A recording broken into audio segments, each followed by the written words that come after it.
Alright, let's see what Richard's up to in his normal, everyday, ordinary life. Yeah. R&A research.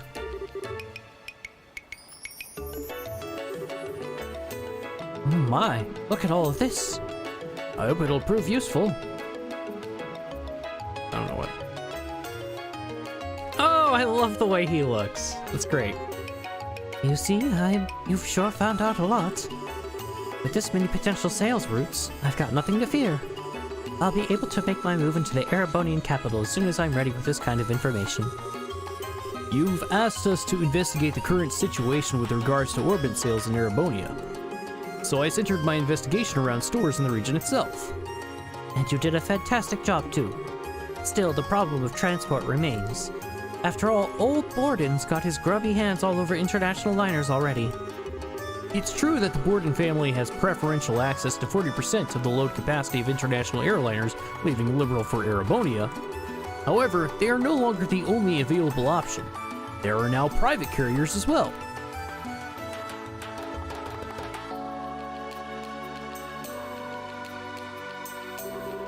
Here are some supplementary materials regarding that issue. Ah, you certainly come prepared, didn't you? Well, this request ended up taking a little longer than originally anticipated. Consider this a little extra on us in exchange. I like those who think 2 steps ahead. You sure you don't want to come and work for me? I'll pay you handsomely. I'm certainly flattered you think highly enough of my skills to offer. I'm not sure I have what it takes to be successful in the cutthroat world of business, though. I'm a rather timid man, you see. Come now, you can't fool me. Do keep my offer in mind, if you would. Please allow us to escort you out.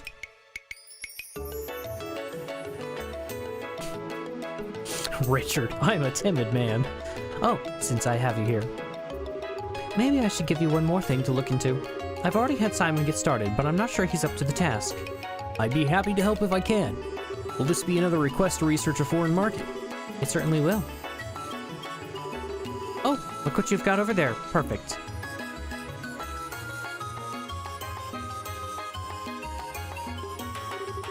This place right here.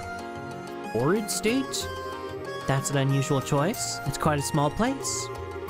That just makes it easier to seize a majority in the market.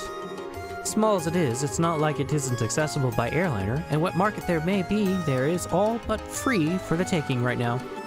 So you want us to research the potential size of the market there, in other words. Shall we focus entirely on the orbit market, or broaden the scope of our investigation and look into the market in general? The market in general. Do you think you can do that? With ease. I'll get in touch with one of our staff members stationed near the state right away and begin weighing options. That's what I wanted to hear. I'll be back here next week anyway. We can discuss the details then. It's like you're working for her anyway. Ta-ta. Until then, take care.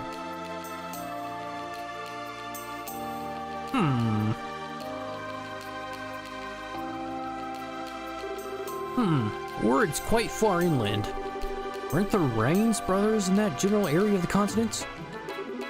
Yes, they are. I'll get in contact with them later. Thank you.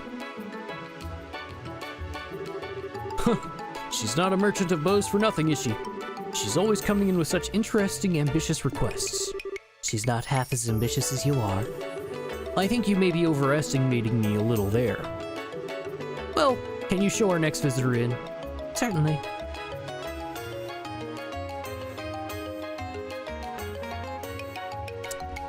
Oh, Richard.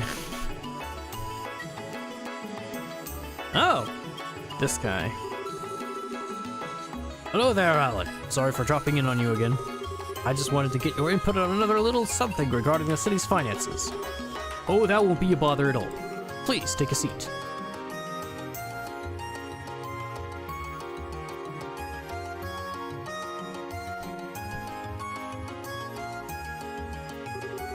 So what exactly can I help you with today?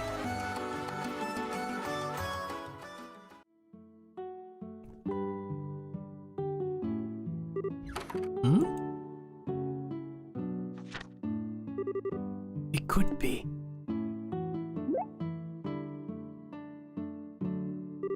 Sir, Is something the matter? Oh, it's nothing much of importance. I just noticed that we seem to have mistakenly received another letter intended for the mayor. It's understandable that it keeps happening, given that this is the building that he's previously his, but it is a tad troublesome nonetheless. I suppose I'd better go and deliver to him. It could be something important. Now, sir? Couldn't it wait? It seems like it's going to start raining any minute. It's not too far. Even if it does start raining, I won't be exposed for too long. Can I ask you to handle the regular reports in the meantime? Yes, of course.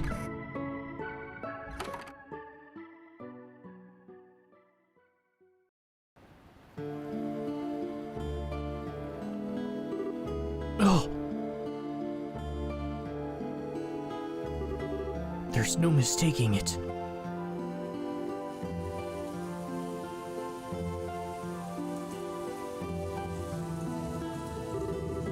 That letter was sealed in a special way we used in the intelligence division. The letter itself is a meaningless decoy. The real message is concealed in how the envelope itself is sealed. It means come to the landing port. Someone from the intelligence division is calling me in hopes of speaking to me.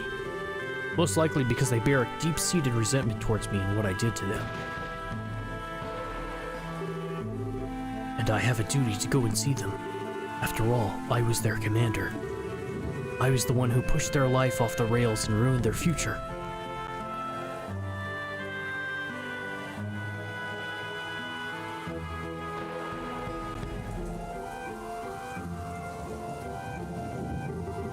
I've been waiting for you.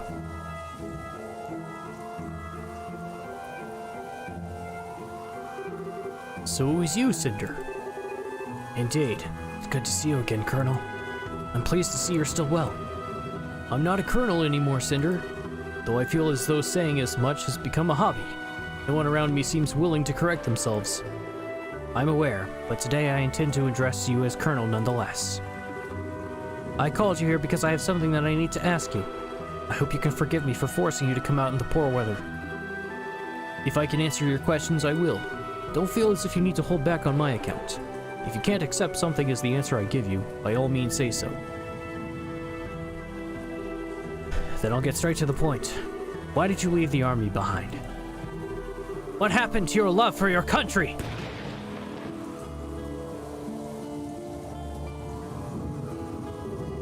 I see. At least you returned to the military. I was relieved to see that, in truth. You were always an exceptionally capable soldier, even back in the military academy. If you hadn't had the misfortune of meeting me, if you hadn't had the misfortune of being caught up in my foolishness, you would probably be a field officer by now. I'm truly sorry about what I did to you. Please don't get me wrong, Colonel. I don't in any way blame you or harbor resentment for what you did. You thought about what was best for this country more than anyone else I know. Your patriotism was genuine and heartfelt. I don't regret following you at all. I'm honored that I could. It's certainly true that doing so has become a significant obstacle in my chances of promotion. But I couldn't care less about that. As long as I continue to serve in the military, to serve the country I love with all my heart, I'm happy. Know that I harbor no ill feelings towards you regarding the past. But what are you doing now? You used to worry for this country's future more than any of us. You cared for it more than any other. Yet instead of picking yourself up and trying to work with your nature again, you left the army behind. And now you're running some sort of company that deals with the rich? Just what happened to your patriotism?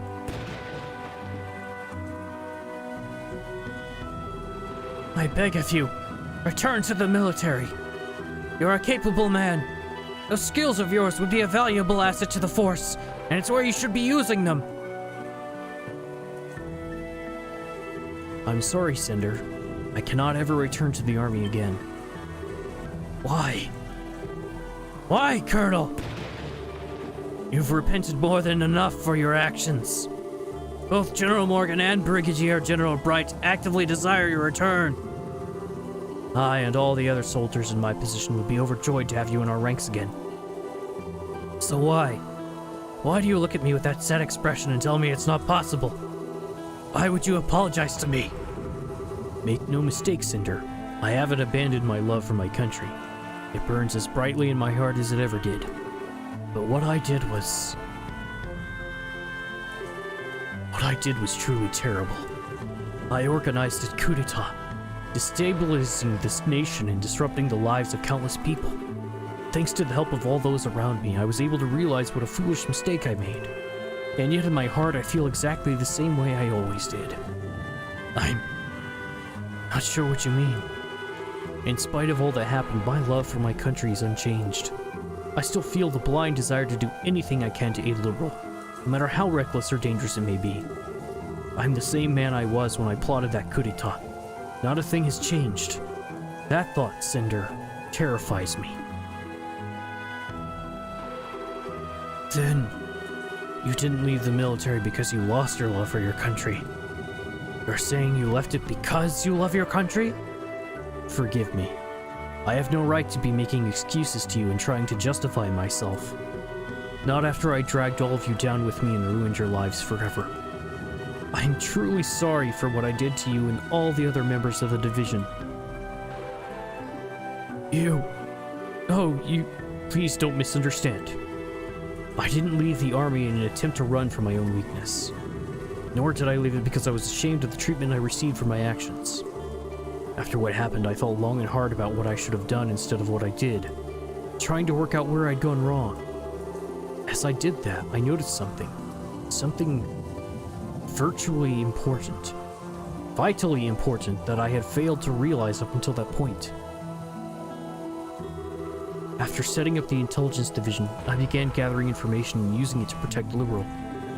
Yet thinking about it now, I didn't know the first thing about the nature of information at the time. Information isn't something that exists alone. It only exists when people use it and see it as something of worth. Furthermore, the value of all of that information can change radically depending on the position and perspective of those who look at it. I can't help but wonder if overlooking this simple fact was what caused my patriotism to start to become more of a force for harm than good. Somewhere along the line, I started to believe that only information I saw as valuable was of any importance. And as a result, I ended up wanting power in order to compensate for the weakness of my own heart. Thinking back, I think what I really needed was a different perspective through which to view information, one separate from the military. One that doesn't see a country or people's way of life as a system, or as numbers and absolutes. I needed to be collecting information that was disadvantaged to Liberal too, rather than cast it all aside. I needed to view us and the surrounding nations in a variety of lights while collecting a wide variety of information from a freer perspective. So you believe the company you're running now is capable of doing that? Yes, I do. I can't say for sure that this will allow me to avoid repeating my past mistakes. Perhaps there was something more important that I should have been doing before giving thought to any of this to begin with. But in the end, I came to the conclusion that Liberal needs a fresh perspective, and then resolved to leave the army. If it needs a means to gather intel, it can make another intelligence division. That is for Brigadier General Bright to worry about, not me. Still, the civilian population has no such group or organization. Never had one.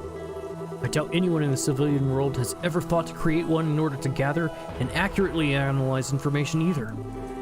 That was why I, as a civilian like every other, chose to establish R&A research, believing that I am the right person to be the first to do so. You truly don't have any intention of returning to the military, do you? If I said there wasn't a part of me that longed to return to the days of active service, I'd be lying. But I'm hoping that through this I will be able to become another eye by which to support this nation. And I see my current occupation as a new way to show my love for my country. I wonder if that makes any sense.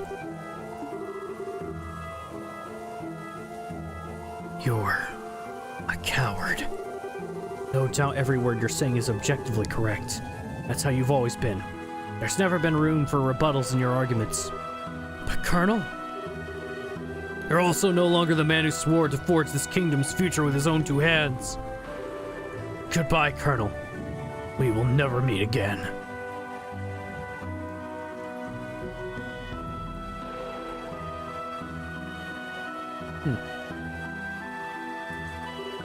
That's not true. That's not true at all, Cinder. I've chosen the path I now walk, believing it to be right, certainly. But even I don't know for sure if what I'm doing is correct. Even now, I'm terrified of the possibility that I might be making the wrong choice. I worry that the road I walk might be the makings of yet another grave mistake. I just don't have the same power that Brigadier General Bright does. I really am hopeless. You didn't have to come out here in the rain.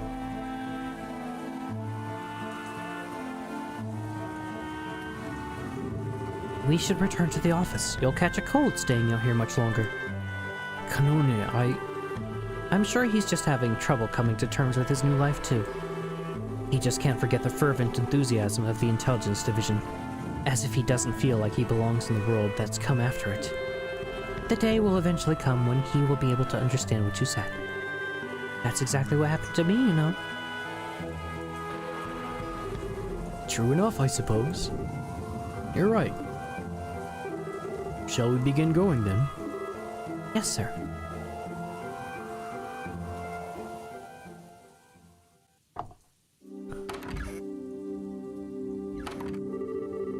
I wasn't expecting to end up quite this soaked. Are you all right? I'm fine. Don't worry about me. This actually brings back fond memories of the survival training I underwent back at the academy. I do think you should go and get changed into some dry clothes, though, sir. A little rain never hurt anyone. I don't believe I was half bad at my own survival training, you know? Even then.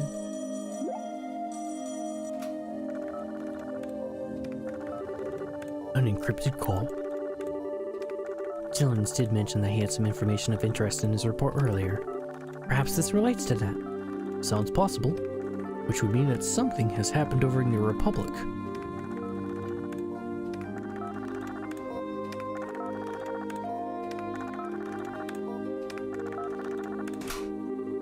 Yes, it's me. Can you please stop calling me that? Yes, that's right. Yes. Yes. In the Eastern Quarter? We don't have anyone there yet, thinking about it. Alright, I'll look into it as best as I can. Right. You be careful too. Has something happened? Another Jaeger Corps has entered the Eastern Quarter. A sizable one too. The Red Constellation. Really? There seems to be a rather lot of activity on the Jaeger front of late. Their arrival makes it very likely that the power struggle there will begin to worsen too. I doubt the old Intelligence Division network is going to be sufficient to fully stay on top of the situation.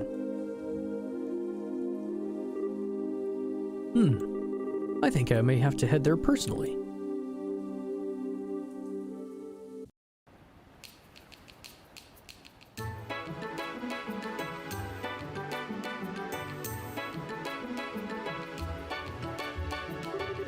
I still have doubts about what I'm doing.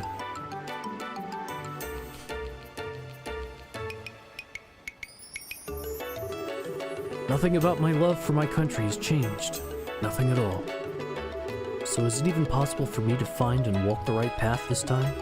Is it truly possible for any mortal to forge the correct path through life? I don't know. But all I can do is try to follow the path I believe to be right in hopes that I'm not mistaken. Believing in those who have supported me and worked to right my wrongs. Sir, is something wrong, sir? Oh, you're here, Kanone. I did tell you didn't need to come and see me off, you know. You did, but I'm afraid that simply won't do. Seeing off their superiors is the duty of a subordinate. Perhaps in the military, but that is no longer the world we live in. There's no need to act like a soldier anymore. Oh, and one more thing. Please do take good care of things in the office while I'm gone. I think the odds of any large requests you'll struggle to handle without me coming in are fairly low at least, but... Leave everything to me, sir. I'll be sure to handle every request that comes in with care and kindness. I'm well aware you always look forward to taking on small requests too, so they will be given the same high standard of service as any other. You know me well.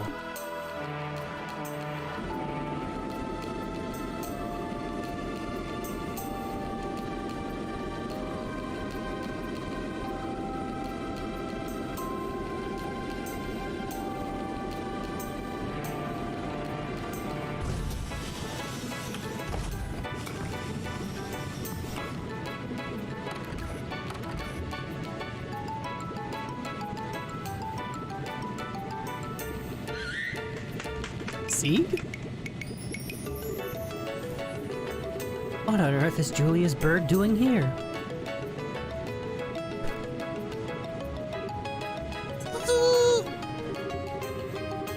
Don't you just sit on His Excellency's arm as if it's your own personal property? Please, Kanone. There's no need to glare at him like that. Also, please stop calling me Your Excellency.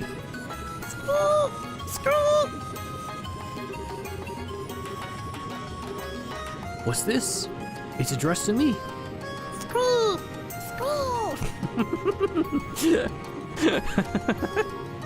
This looks like a letter from HQ?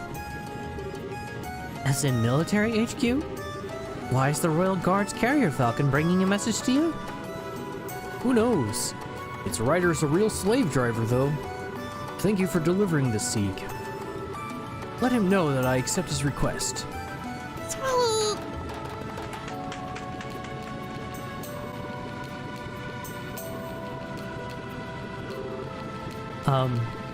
Sir?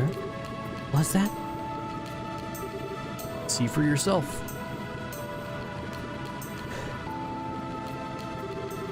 Best of luck with your little trip. We'd like to know what the Red Constellation is up to, too. So we'd appreciate you looking into it for us on the side. Honestly, I hope you don't think this information is going to come cheap, Brigadier General.